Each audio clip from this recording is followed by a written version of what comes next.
I've taught some not elderly people, but like people my parents' age. I've taught some of those Seasoned. people like how to do it, and they figured it out, especially with the app. Yeah, you just use the app. It's easy. All right. Okay. How's everyone doing? Hi. And that was Pirate Talk. Welcome back. Yo ho, yo ho. So you make sure to pay the monthly fee, and you never steal. Every time. That's true. Speaking of pirates, wait, so is Red Lobster? I thought they went bankrupt. But then I saw a commercial watching the T-Wolves that they have their unlimited shrimp season back. Yeah, that's the different kind of bankruptcy. It was a Chapter 11. Not Not 7. 13 or 7. I don't Chapter know. 7. Yeah, it wasn't. Yeah, it's like whatever. They only have to pay back some of the debts, but something. So All right, because I was like, I'm pretty sure I have a gift card somewhere. I got to dig it up, but then I'm just wondering, did I just lose $25? Yeah, no, Yeah, it's still there. Still there. Right. I remember when I was a kid, Delicious. I always thought Red Lobster was like gourmet. Oh yeah, absolutely. Because Like, you always then went there after like a recital of some sort. Then you like visit as an adult, and you're like, this is just like a Microwave zhuzhed up fast food restaurant. Aren't they Yeah, all though? We'd always hit up usually their would. Outback after some Usually. sort of event. Well, hold on. You know what? Let me pose this question. Because maybe part of it is nostalgia, sure.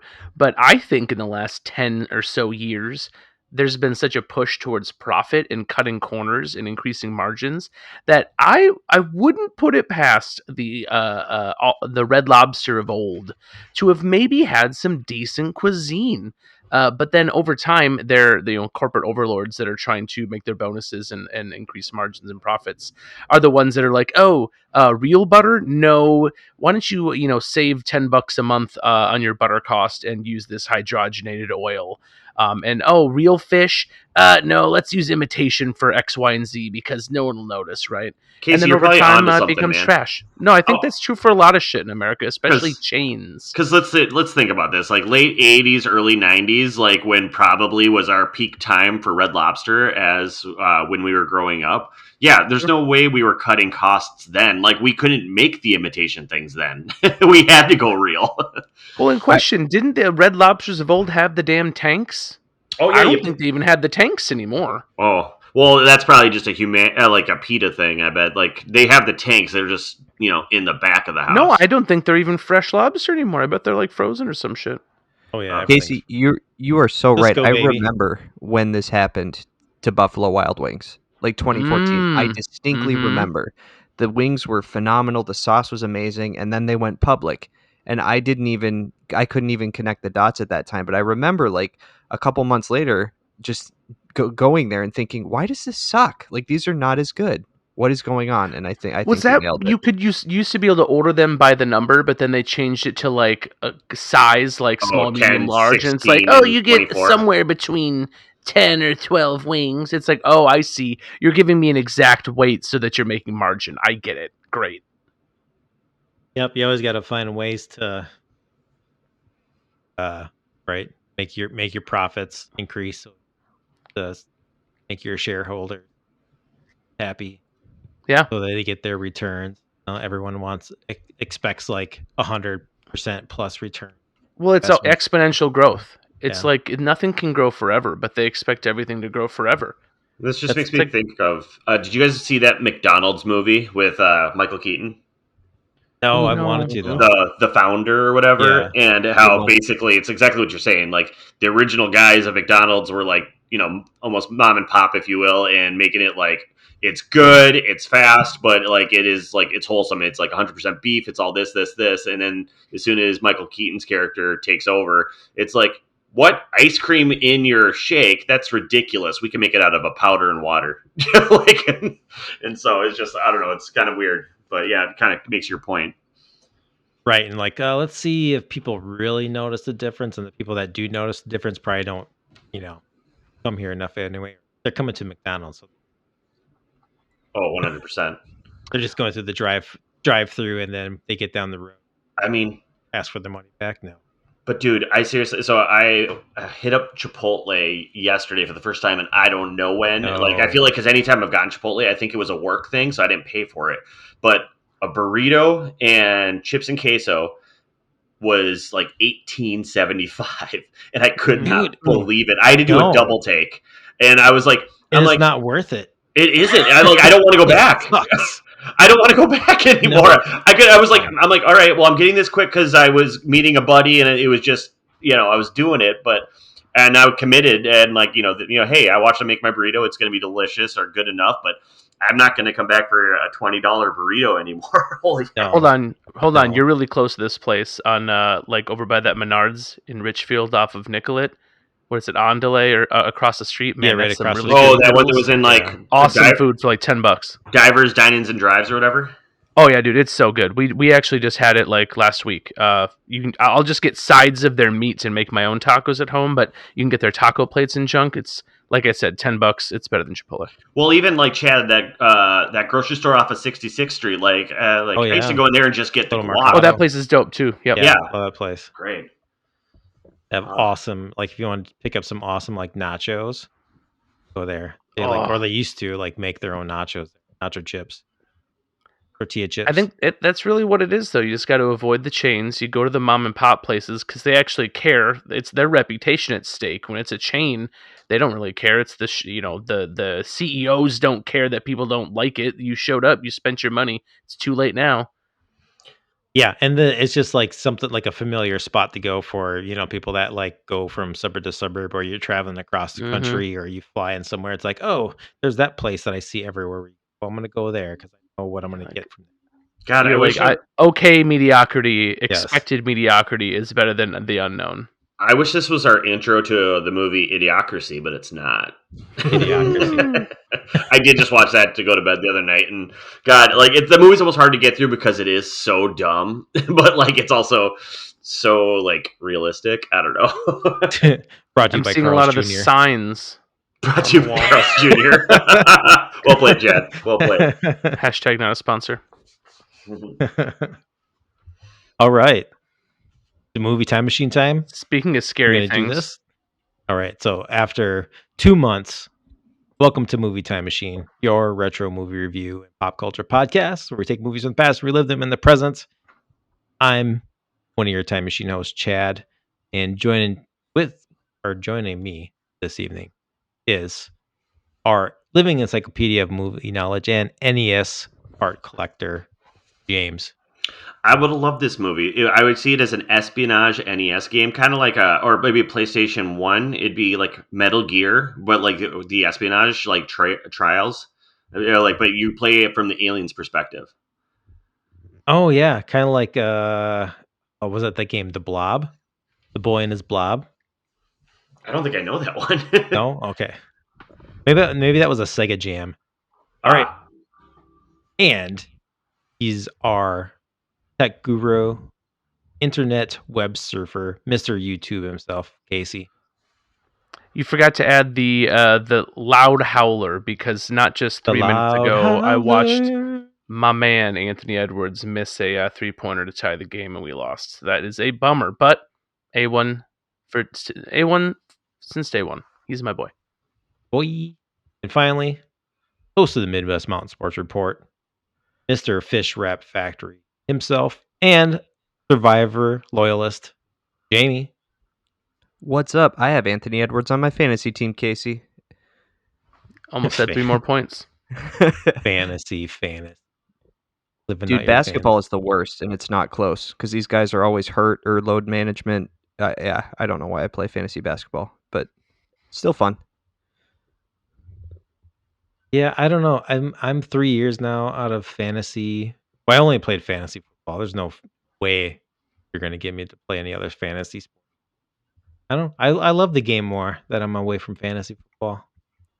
It's funny because I went the opposite. I've become such a big basketball fan that I am less and less of an actual NFL fan, which is funny because it's the year that the Vikings are doing the best and I'm the least interested. Outside of, obviously I'm happy for them and I'm cheering and watching those games, but just not interested enough in the league. But still a degen for fantasy football and made all 4 of my playoffs, got a 4th place, 2 firsts and a second. So not even watching and still taking home money. You know what I'm saying? Oh, 2 firsts.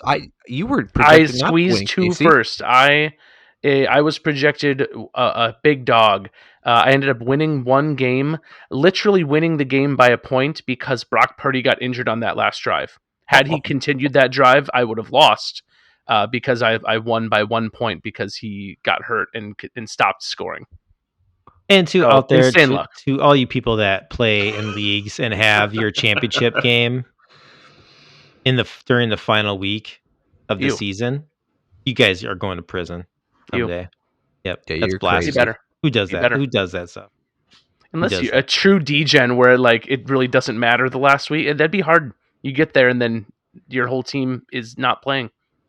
There was like 4 times I made it to like a final, and it's like in a league where you play in like week 17, Ugh. week 18, whatever it was.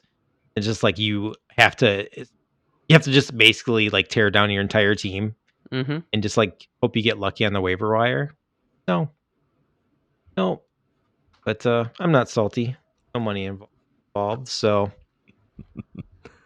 yeah.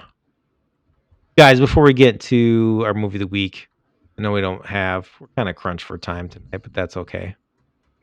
Is really quick, maybe one thing of what we've been watching. I know we shared some things in the chat, but man, I've been enjoying Skeleton Crew, and which is like the new Star Wars series on Disney Plus.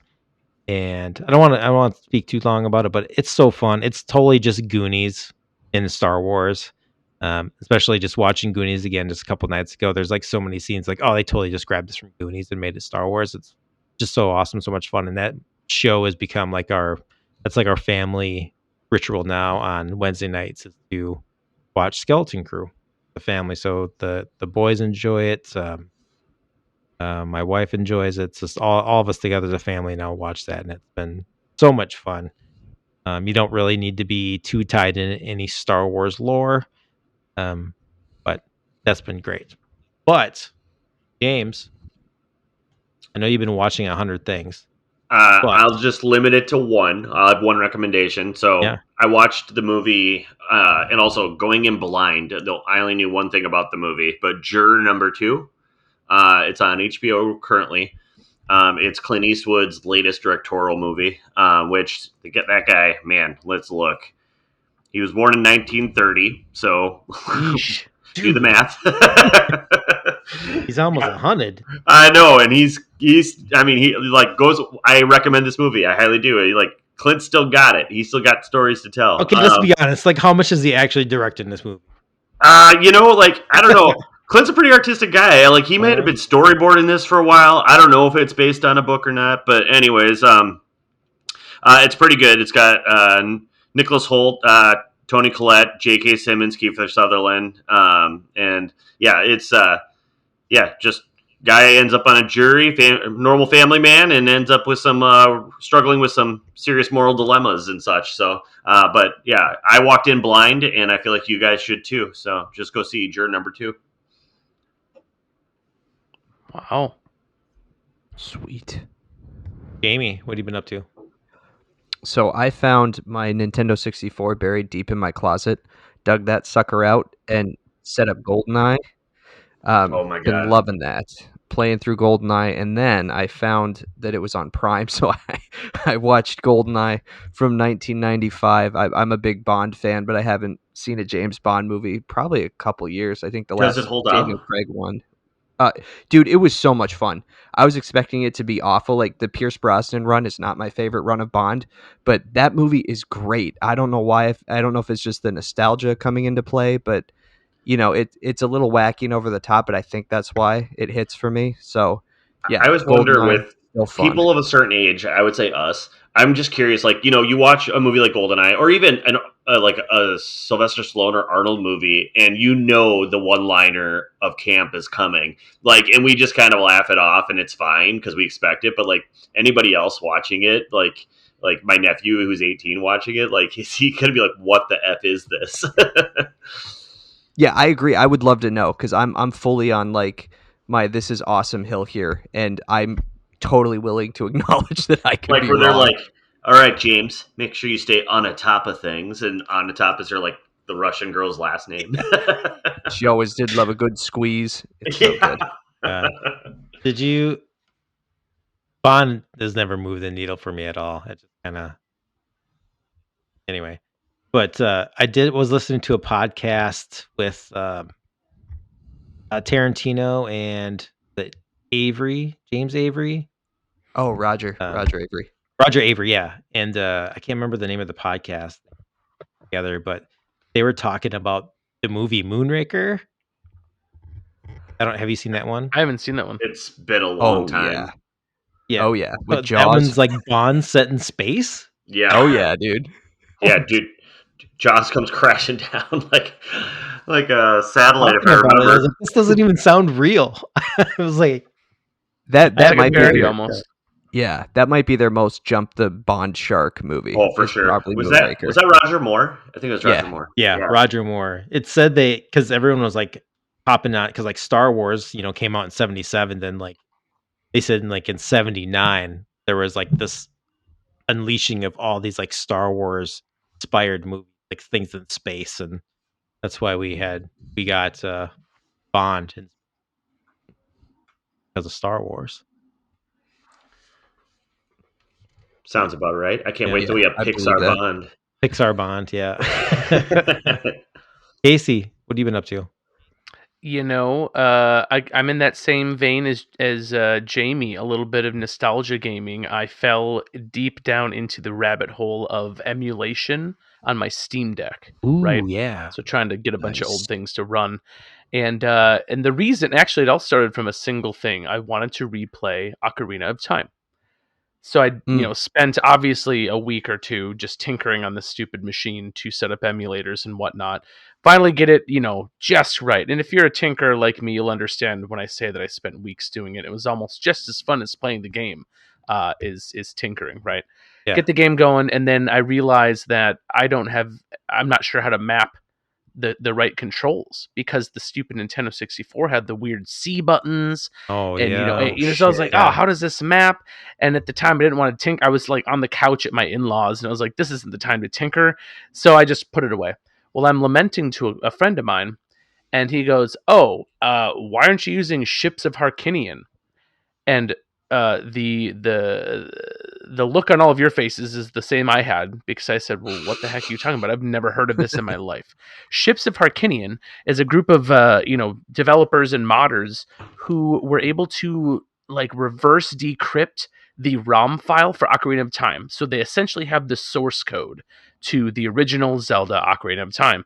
And with that, they built a layer of a game on top of that using the source code. So it's the original game, but then it like runs using more modern, to be able to use the drivers on like modern machines, on modern Linux and modern Windows. So basically you can replay Ocarina of Time, and it will feel almost like you played it originally because it'll be running super buttery smooth on whatever device you're running it on. So that is my pitch for Ships of Harkinian if you'd like to replay Zelda, because other than watching the Timberwolves, that is what I've been doing. I thought your friend was gonna say, why don't you just play it on the Nintendo Switch? I mean, I could do that too, but here's the beauty of it. Not only do I play, that old Zelda on my Steam Deck, but the Steam Deck actually emulates Switch games like seamlessly. Yeah. So I just play all my Switch games on my Steam Deck, and it's just a bigger screen. I thought for Right, sure controls. Cones of Dunshire was going to be mentioned. Cones of next. Dunshire. Oh man, I wish. Cones of No, that's a Dunshire. Settlers of Catan riff, I think, and I do love Totally. Catan. Oh, I love Catan. Got my kids into Catan. Oh, good. Awesome. Oh, nice. A couple years ago. Easy game to learn. I was gonna. Oh yeah, I kind of got into some emulation too, using my son's newer computer. Playing some old PlayStation 1 games where, it's like what were you playing? like G Police. I just started Colony playing Wars. Shadow of the Colossus because I'd never played it when it was, a PlayStation game, and I always thought it looked really dope. And Yeah. I just fought my first Colossus the other night, and it Cool. still holds up. It's still pretty Cool. fun. It was fun. I'd go Yeah, back and give that a try. They went back and they remastered that, like remade Mhm. it. Oh, That nice. remake version is pretty cool. The remake version is awesome. What all, system like, was that the on? The 4? remake. Shoot, PS4? I gotta go track that down now. It's good. Yeah, I'm sure. You I'd rather play the remake than the original. Yeah, You know what I'm because the original is really janky. It didn't but- feel the worst, but I can Yeah. only imagine it'll get better in the Yeah. remake. But yeah, what a great game. It's cool. So fun. It's weird. So it's cool. cool. It's unique. One of It's just one. like a you know? boss rush mode, like boss rush Yeah. game essentially. So just got to find the boss. And good shit. All right, So yeah, lots of gaming. gaming, right on. Not touching grass. Not living out. Not in the field. Not in It's the cold field, outside. Not Not with the sowing water. seeds. Well, we just Not with the water. hit our snap. We'll get our one cold week here, and we'll be back to global warming. Those Signs, an M. Night Signs. Shyamalan flick. This came out 2002, correctly? Yes, Yes. science fiction horror. Here, starring Mel Gibson, our boy Joaquin Phoenix. Tell me what you think. Really, you gotta share. I prefer not to go first. Oh, because James loves this movie. I'll go first. Well, I mean, this is like one of the few like M. Night movies that I haven't seen. I feel like M. Night gets shit on a lot. And I do maybe too, it's, and maybe it's because of this movie, but I do too. But I feel like I can get in the mind of where M. Night's going with some of the things, and like so I get on board with it. Even like I hate to say it, I know nobody's seen it, but even Lady in the Water, like I get it. It's been a while. It's kind of a garbage movie. But if you take it like a children's story, which is kind of essentially how I think he takes it, it's kind of fun and it's unique and it's a little different. But at the end of the day, I think M. Night just writes movies. There's a couple that he writes for him. I mean, Sixth Sense was really clever and it was great for its time. But a lot of M. Night's movies, I think, are just to be fun. Like if anybody just watched that Josh Hartnett Trap movie, it was just fun. So, anyways, but somebody else take it away with Signs. It's been a really long time since I rewatched this movie. I probably haven't seen it since I was younger. So like I remember all the really beats. Quick, Casey, before you get too deep. So is this like everyone like? So you've seen it before? I haven't seen it before. Okay, Jamie. Yeah, I've seen it before. Yeah, I've seen it before, but not since like middle school or high school. All right. So mostly rewatches here, me first timers. All right, let's go, Casey. Yeah, so I remember, liking it, and I remember thinking there was some clever, jump scares. I think I remembered the alien, like, in the Spanish clip like of the Brazilian where, like, walks by. Yeah, and he's like, I remember that being kind of creepy, and like the stuff in the basement was kind of creepy. I remembered that stuff being good. But I can tell you, this is a really weird movie for me, though, because part of me is very Chad right now, and there are parts of this movie that made me roll my eyes so hard I thought they would fall out of my head. But then a few minutes later, I will tell you, I was absolutely destroyed and sobbing. This movie had me sobbing multiple times. And now this is probably going to be a me thing and not a y'all thing. But I'll tell you that the children in this movie are almost the exact same age and dynamic as my children. Okay. And so like every single family scene that was really like emotional, it hit like bricks. Because like I imagine, if my wife, I put myself in those shoes and imagine being a dad in those situations. So I think there was a lot of really good slices of emotion, but I don't know that M. Night Shyamalan knows what the fuck he was trying to make. Because some scenes, it's like, is he trying to write a comedy movie? Like, why did the whole scene with the girl in the pharmacy confessing her sins? First of all, shut the hell up. That's stupid. That would not happen. That's so cheesy and campy. Just to set up when they go to the stupid restaurant, which no one eats right in the entryway of a restaurant. That framing's cool, M. Night Shyamalan, but it's completely unrealistic. No one eats right in the entryway, you dodo. And so, but then it's all to set up that scene so he can be like, no one can talk to what's-her-face because she's crazy. Like, none of that moved the story forward at all, other than, I don't know, maybe showing that people in this town like confess their sins out in public. I don't know, super weird. But then there's just a few other places where I think this movie lost its way. But I think it all culminates with the ultimate cringe, which is, I think, because isn't M. Night the dude in the car, Yeah. the dude that killed his wife? Yeah. Yep. His Yep. little monologue in the car made me want to vomit. It was like something I probably wrote in high school as a theater project. Yeah, Like as a that's- monologue. Oh, I'm so sorry for what I did. Oh, here's random memories, and just, oh my god, that was one of the worst monologues that I've heard in my entire life. So very complicated movie for me, because like I said, some of it really tore me to shreds, and I was sobbing.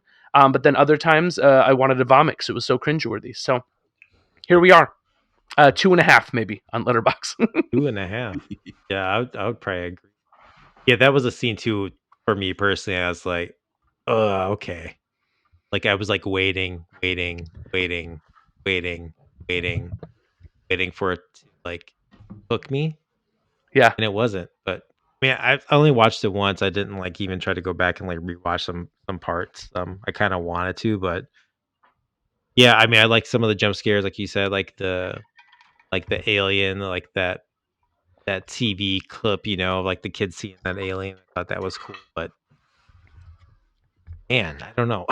I felt really Even- confused about this movie. I didn't know what was going on, like some kind of thing, like religion, right? Got this thing. He was like really religious man. He walked away from the church, and like you have all this stuff going on in the town, and I don't know. I was like, maybe I'm not smart enough to figure this out.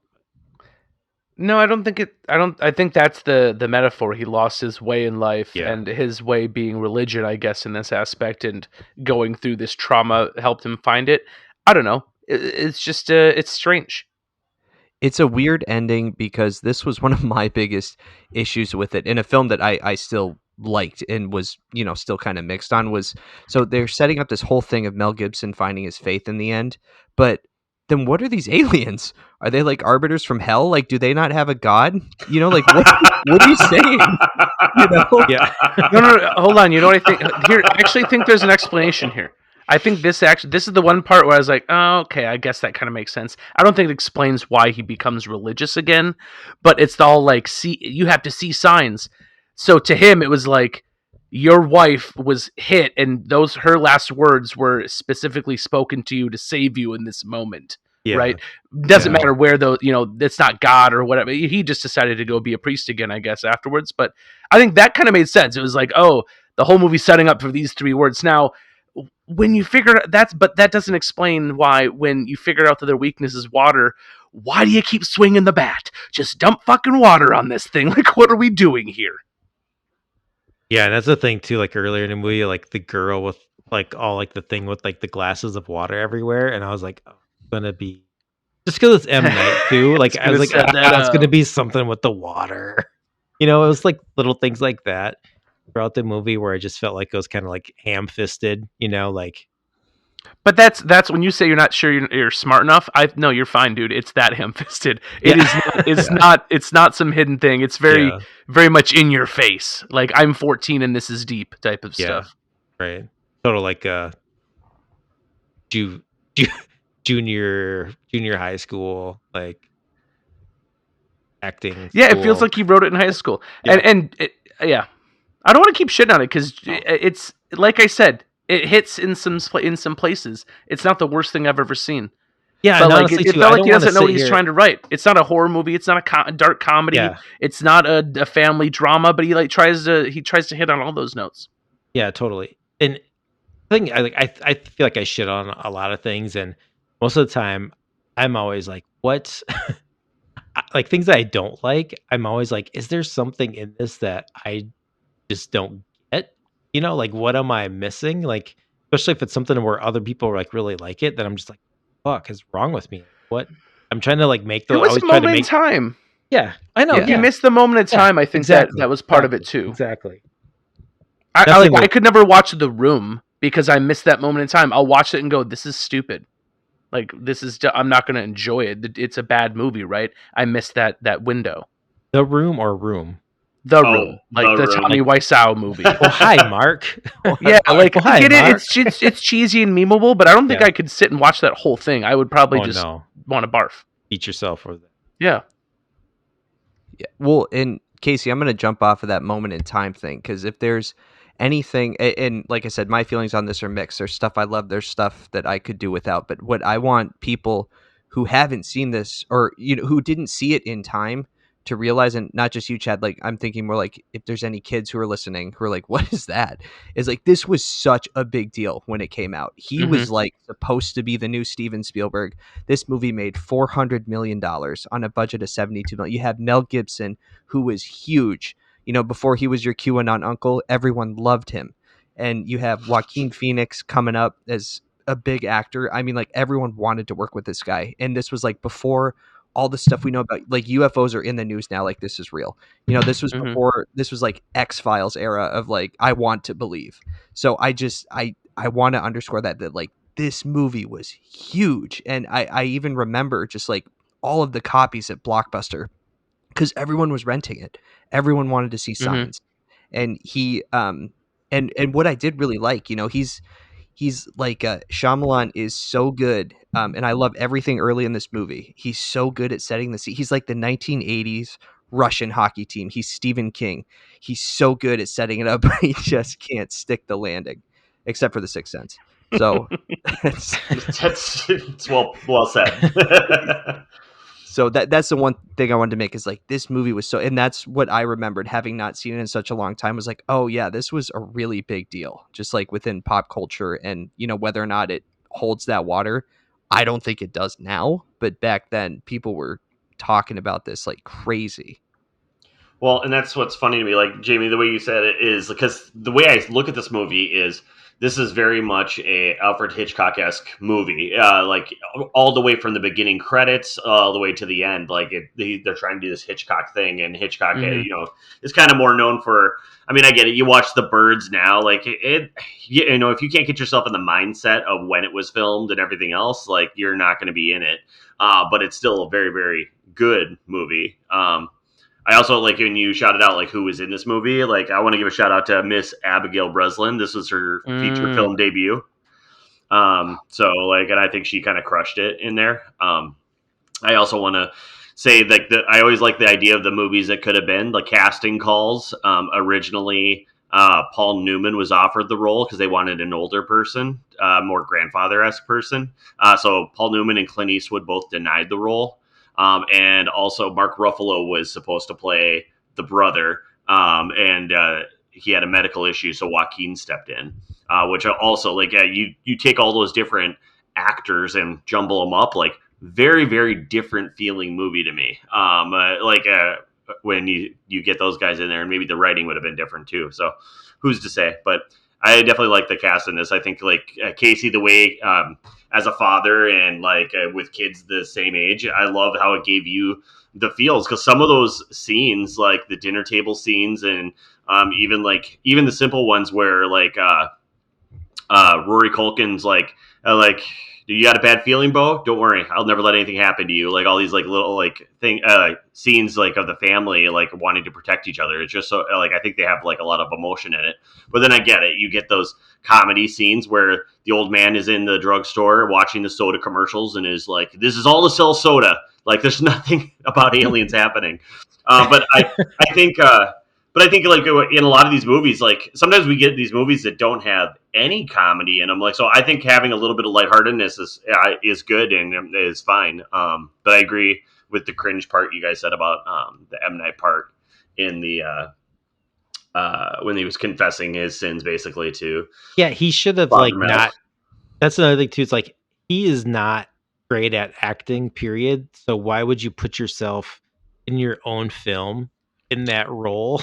Yeah, because that part. I mean, why would you write such a shitty person? Like, he's just not only did he kill this dude's wife, gives a half-ass apology, and then he goes, "Oh, by the way, I got an alien locked up, deuces," and just like flies away. Like, well, who the fuck does that? He's like, what an asshole thing to do. It off. A sequel to Indian in a Cupboard. Oh my god. Got an alien in the cupboard. Oh god. Well, like even Was like that you guys, or was that in the? I don't remember if this was in the movie, or did they say this, or did I read this somewhere, or was it from you guys? But it was like, why are the aliens that their weakness is water come to the planet that's like Dominated by 75% Yeah, I'm sure that's water? I'm sure that's every review or whatever. But even in that scene, like to your point, Chad, with the bad acting, because like you look at Mel in that scene, and when he's like speechless and kind of choking on his own tears, like Mel's acting the shit out of that scene, and then you just have this monologue from him, and you're like, oh, like so, like if you could just stare at Mel's face, like you're good. It doesn't take you out of it, but like the dialogue definitely does. Yeah, it was hard to kind of like let myself get any of those few. Maybe I'm just hearted. No, honestly, dude, yeah, it's because I have a son, and I think it's because they matched my kids so perfectly that it like hit me in such a different way. It was absolutely. It was kind of hard. I don't know. I don't think I'll ever watch it again. Yeah, I get that. That's like me watching Interstellar every time. Like I cry. Yeah. More tears every time, dude. All right, so I'm glad you brought up the whole Waterworld situation. I want to. I love that movie, by the way. Oh, shut up! Are you kidding me? Good. No, I love Waterworld. I saw it in the theater. I saw it in the theater too, but holy cow! But like, bad movie, but loved it. Oh, okay. But like Signs. So like, what if what if this whole movie was from the aliens' perspective and was like just a probing mission? Like their bodies, to a certain extent, could obviously take our air, our atmosphere. Like that's why ultimately they were here, is like to harvest our bodies. I think Morgan talked about that, and so like they were here to study us and potentially figure out like how to genetically change themselves potentially, or if the human body contains 60% water, maybe they only needed that other 40% needed. Like it is weird that they would do a water planet, but I think like we have to remember that we only get this perspective from Pennsylvania cornfields. Like I'm kind of curious to what it looked like all over the world. And I know it's weird because like my whole outlook on this movie is I'm more curious about what didn't happen in this movie instead of the movie itself. But like I kind of like to think that the real minds behind what was happening were still in the spacecrafts up above. Like these guys were just like the stormtroopers or Category 1 kaijus, and maybe they were like high functioning animals, like almost on their planet. Maybe it was a prison sentence. Like they had two options: either they're going to rot in jail, or they got to come down to our planet and try to capture some of these humans and harvest their body to harvest bodies to like bring back to their spaceship.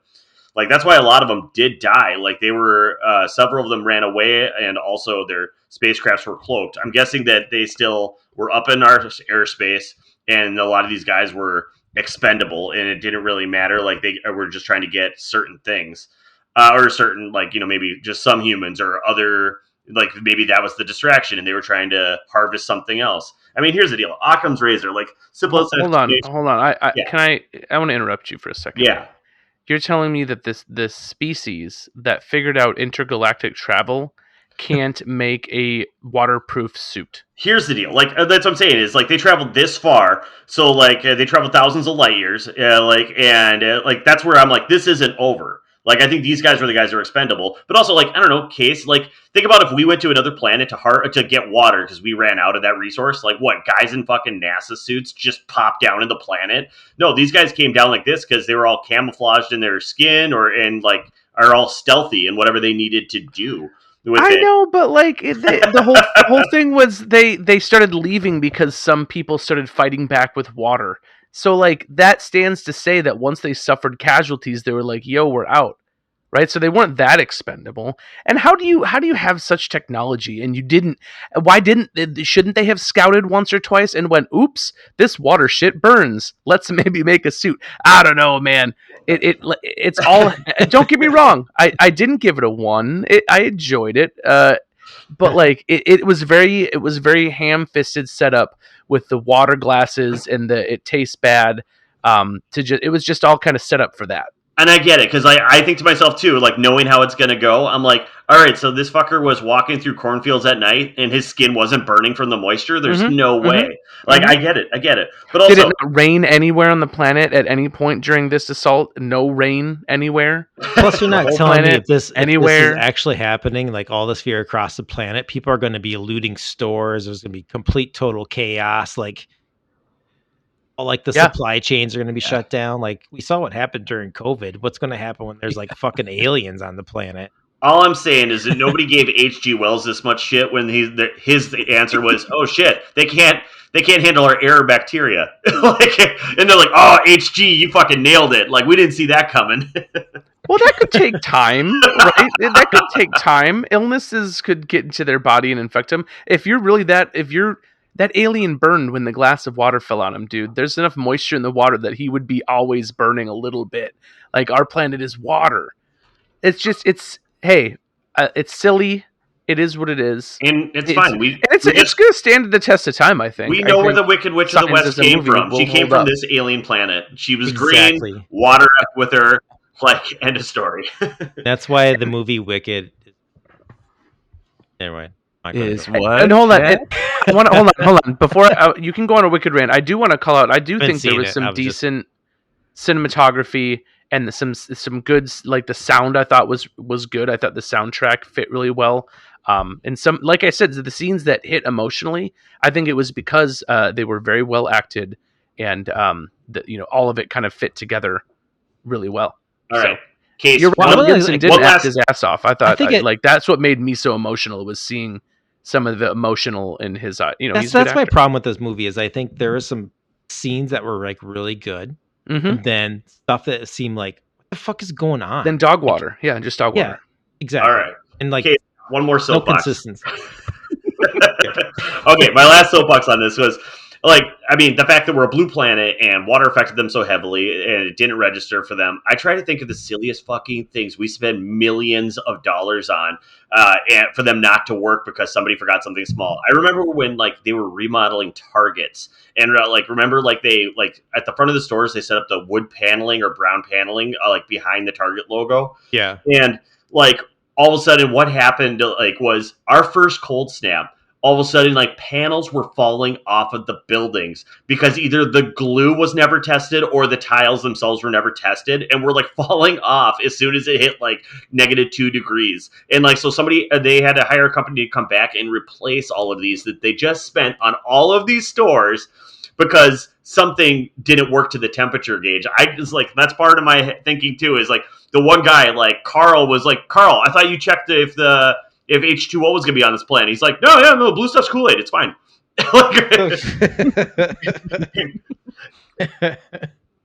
Did M. Night pay you? Did he pay you for this? You M. Night shill. I mean...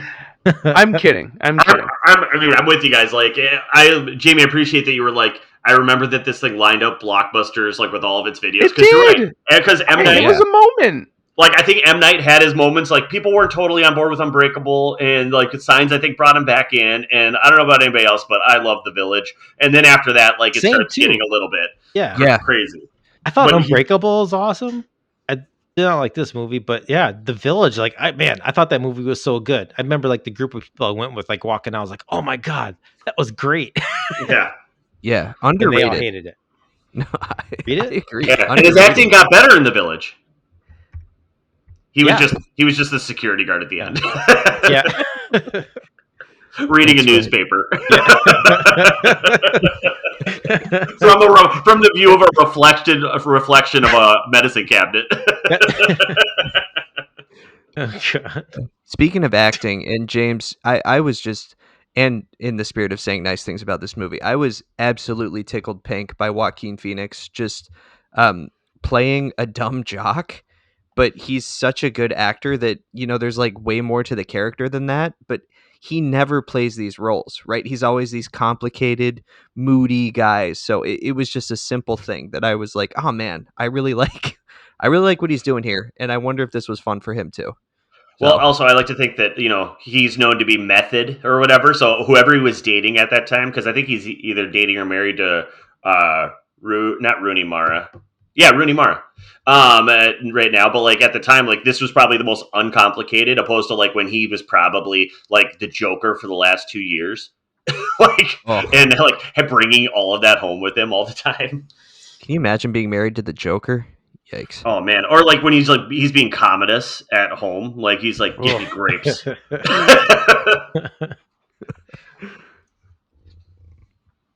Yeah, he's brilliant. All right. Although I did think his What they wrote him as a stereotypical bully. The scene where he was like, it was kind of cheesy. Where the guy was like, "Oh, you're that baseball player. You get all these records," and then the one bad, the tough guy's like, "Yeah, but he's also got the strikeout record." Like that whole scene was force-fed, spoon-fed exposition that was so ham-fisted that it just made me want to die. And then when he walked out and like did the whole like lunge, what did he step? He stepped to him to make him flinch. I was like, what are we doing? It was like M. Night was bullied so hard in high school that he just wrote this from memory. He's like, oh, that's what would happen. Man, I wish the Hess family didn't go into town, because then Casey would have loved this movie. Oh man. It was. You're right, maybe it's a lot of the town scenes that really was just bad exposition. That's really what it was.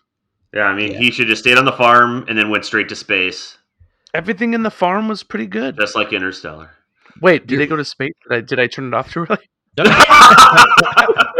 was the end credit scene. Yeah, they found one of the cloaked ships in the cornfield. Oh, shoot.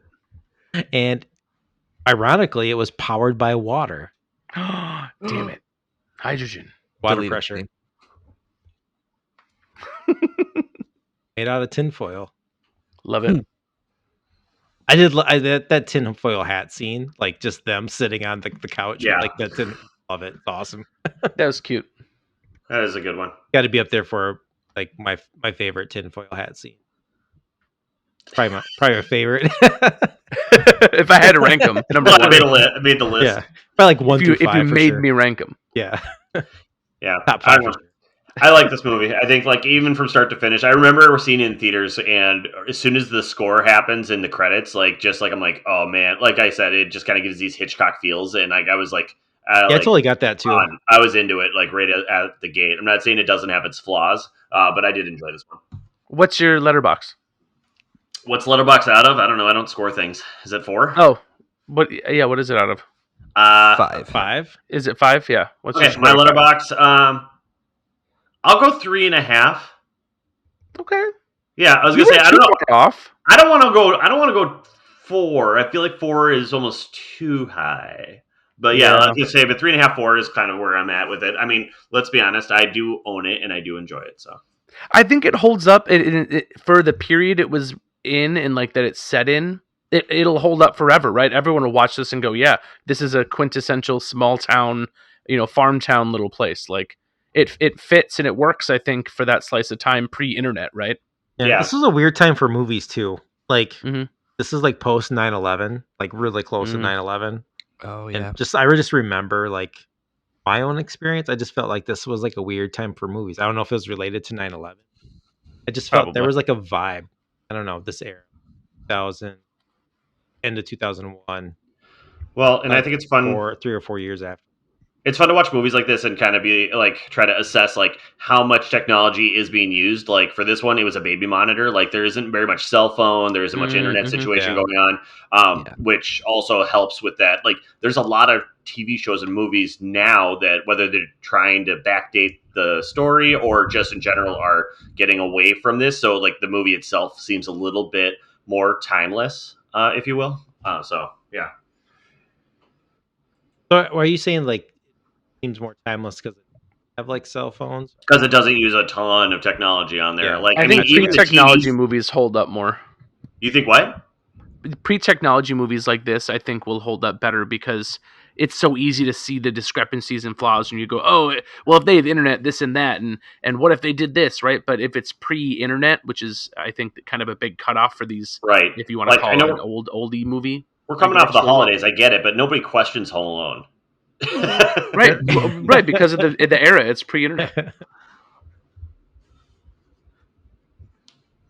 That has become, I think, my kid, at least my youngest, like holiday Oh, man after my heart. start to like the of course it's like the pizza delivery scene. Good stuff.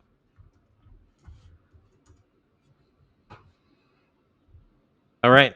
So James doesn't like giving movie scores. Learn something new every pod.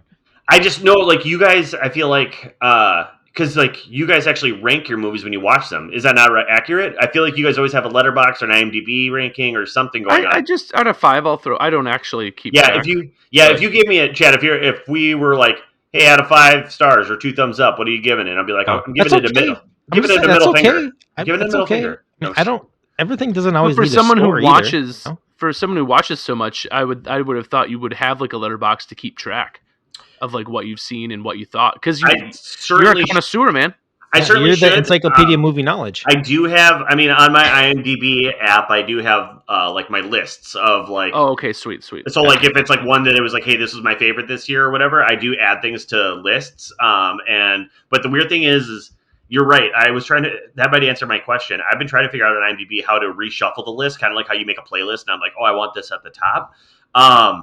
It doesn't allow me to do that. It gives me pre-categories like, hey, alphabetical, or the date you added it, or this. But I bet if I started actually like ranking them myself, then it probably would put it in the order I want. But man, that's just a whole another week that I have to go through things. Interesting. Yeah, but honestly, though, like the scoring system is kind of meaningless, because like what a 5-star to me is different than what a 5-star is to Jamie. Like there's somebody that I follow on Letterboxd that in my head I always call him 3.5 star, because I feel like every movie that they rate is 3.5 stars. Mm-hmm. Just like it doesn't, like, I don't know, like how I rate it is different. Like for me, it's like start from the top. Like 5 is like what would you call like your top movie? Well, hold on, and that's the problem though. Is it I'm ranking how much I enjoy it, or how much I think it is a objectively good film? Because I think those are two different things. Very much. Exactly. And also, there's definitely movies that, like, to your point, Chad, like, there's movies that you like that give you the feels, whether it's for nostalgia reasons or just you particularly like that writer, where opposed to me, like, I don't need to see The Room. Yeah, like RoboCop, that's a straight up 5. I'll watch that movie anytime, any day. Mm-hmm. The original. That one holds up. It's dope. That's still good. Yeah. Flash Gordon probably doesn't hold up, but I still love that movie. Never seen it. Football player saves the world. Probably even the universe. How do you go wrong? How do you what? How do you even go wrong with that? Don't. Super Bowl homeboy. All right. Any final words before we close this one out? A short but sweet, and very efficient episode. It's the last time from you guys. It's the last time I'm going to pitch that Alien movie to you guys that Jamie and I watched. I thought that one was great. I'll try to get there. Maybe we'll talk about it someday.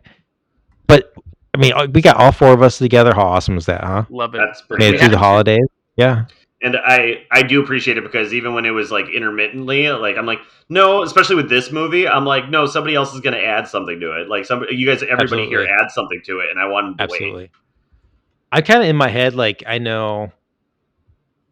think in my head, like if we all pick a movie, like make sure I watch that movie, but might have like a movie on the side to like be like, oh, like a B movie. So if in case everybody can't make it, like maybe 2 of us can do the B movie or something. Oh, I love that idea. Agree. Dope. Right. All right, cool. We'll close her down. Thank you for listening to this episode of Movie Time Machine. Catch us next time. It's a brand new year. It's 2025. And we're going to try to put out more content this year. Yeah, we will. Like always. Just like 2024. All right. Love you guys. Talk later. Bye. Love you guys. Bye.